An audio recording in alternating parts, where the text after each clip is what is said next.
Welcome back to Granbury TV, everyone. It's time for another weekly sheriff's interview. How are you doing? Doing good. How have things been in the county this week? Well, it's always busy. It hasn't been too terrible bad, but I guess I do have 5 different stories and a Crime Stoppers. So, and one that's not included in this. So really, I got a 6th story. Is I didn't get to bed till about 2 o'clock in the morning this morning, and got to work early today again. So we had a robbery down at the Easy Mart on South Morgan. So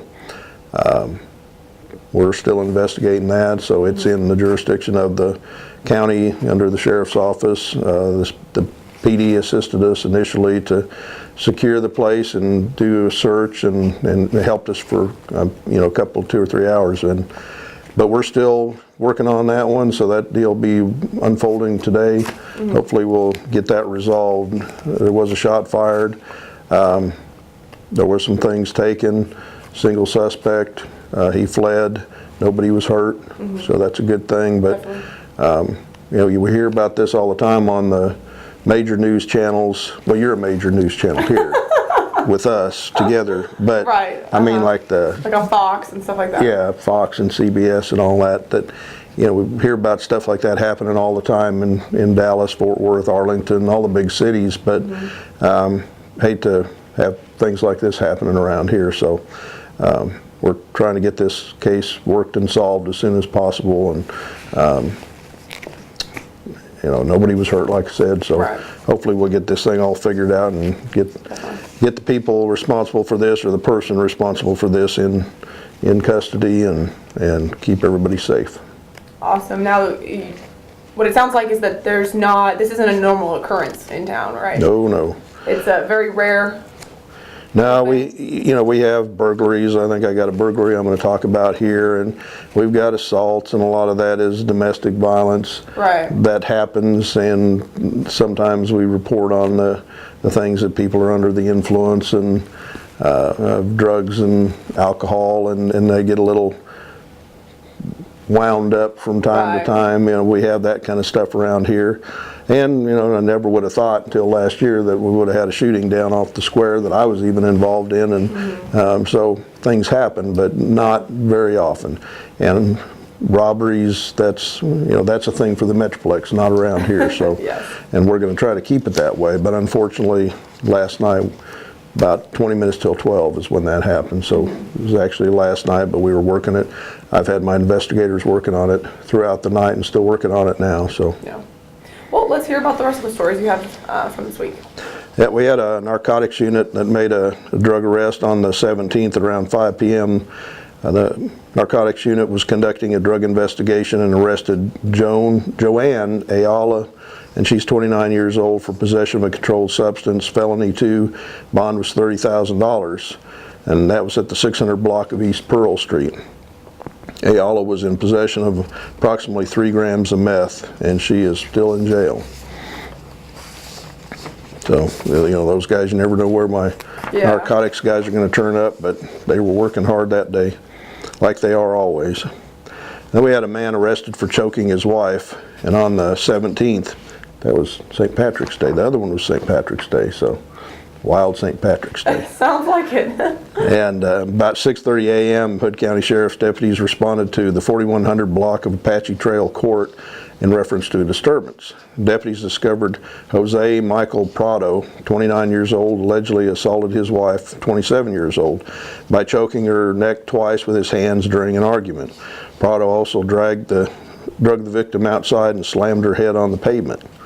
So the victim was treated on scene by the paramedics and was not seriously injured during the incident.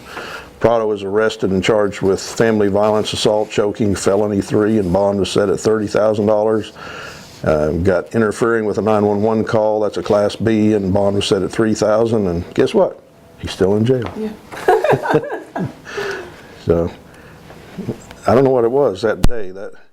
Now we had another one. Suspect captured on St. Patty's Day. Sounds like everybody had a little bit too much fun on St. Patty's. Well, this one that I'm about to report on, I was there, and this was a good one for law enforcement. So on the 17th, St. Patty's Day, around 11 p.m., Sheriff's Office arrested Alfonso Montecibus IV, 28 years old, at the 6200 block of South Lakeside Hills Court on several warrants. Montecibus had the following warrants: parole warrant for manufacture and delivery of a controlled substance, and that was felony 2 and no bond was set. Possession of a controlled substance, state jail felony, bond was set at $10,000. Evading arrest, class A misdemeanor, bond was set at $3,500. And the possession case stemmed from a drug investigation by the narcotics unit and on 12/26, where Montecibus had under a gram of meth. The evading case stemmed from Montecibus running from deputies on February 23rd this year on Contrary Creek. That was on a Sunday morning. We were busy with that, and I was out there too. And so he is in jail at this time, and he's, because of the behavior that he's exhibited and the problems that he's caused, I authorized the SWAT team to get out there, so they had enjoyed their time out there. My investigators, they were kind of cut there in the middle. Had one really thought he knew that that guy was in there, and the others were thinking, no, because we had the house surrounded for quite a few hours and got a search warrant and never seen any activity at the house. Well, they went in and there he was. So they had a little bit of fun.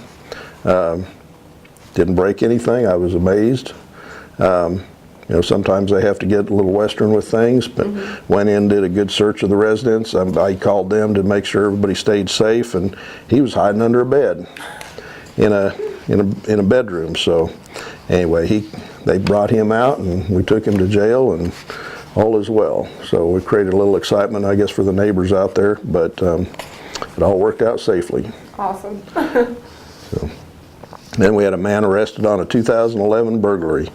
Vernon Allen Stevens, 23 years old, was arrested by Harris County law enforcement on a Hood County warrant for burglary of a habitation that occurred on or around February 17th of 2011 at the 4500 block of Tennessee Trail. Stevens has had a warrant for his arrest since February 9th, 2012. He has avoided capture since then. The victim reported jewelry, electronics taken during the burglary. Stevens will be transported to Hood County in the next 10 days to answer the charges. Then we had on another one, I guess I'll bring that news story to you next week, on somebody that's been on the run for a long time.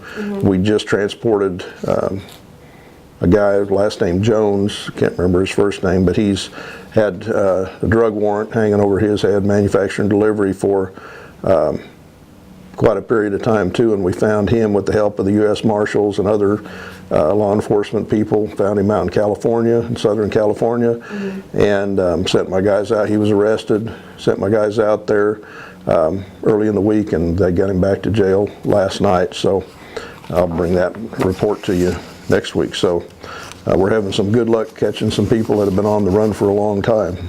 Awesome. That's always good to hear. Yep. And we had last week was spring break. Right. And everything was really going pretty good and pretty calm. I was pretty amazed that things were running as smooth as they were. But on the 13th, around 1 a.m., Hood County Sheriff's deputies responded to the 1200 block of Holmes Drive in reference to an underage alcohol party. Deputies located 9 underage party goers ranging from 16 to 18 years of age that had consumed alcohol. All 9 were issued minor in consumption tickets, Class C misdemeanor. Anyone that was under 18 years of age was released to the custody of a parent. So we almost made it through the week, but you know, those kids, I guess they got to blow off some steam and get off into something, and so anyway, but it was a pretty quiet week. That's good that to hear. week, yeah.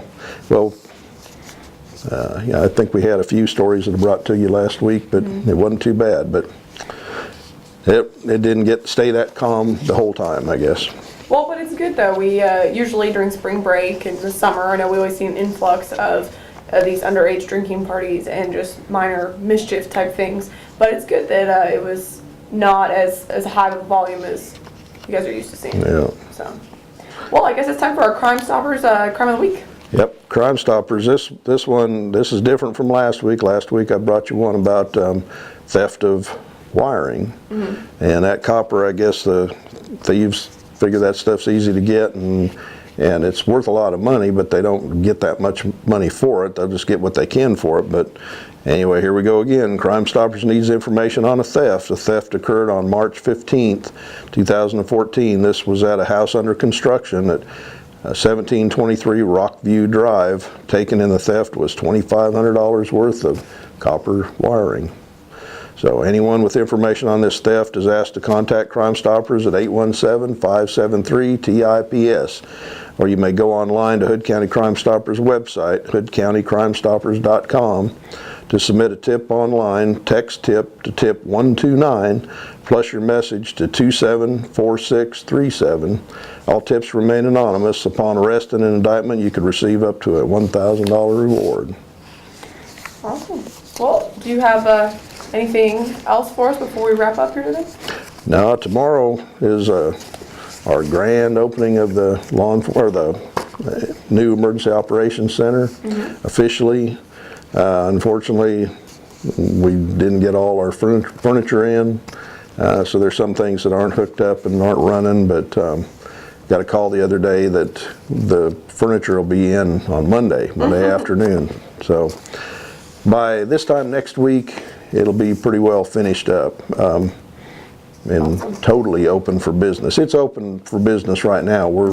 We got our offices in there, everything's working. The IT department, you know, they've been working on a whole lot of new stuff, and things are running good and smooth, but I wish we could have had everything totally done for tomorrow, but we're going to dedicate the actual room, the Emergency Operations Center and the conference rooms, that part that's used for that, not the whole building, but just the rooms, to dedicating it to Sergeant Lance McLean. So we'll have that dedication at 2 o'clock tomorrow. So come on by if you got time. Awesome. Well, we appreciate you stopping in and letting us know what's going on in the county like you do every week. And hopefully you have a good grand opening on Saturday and a good week next week. And we look forward to talking to you next week. I'll be back. Thanks for having me. Thanks for coming. Alrighty.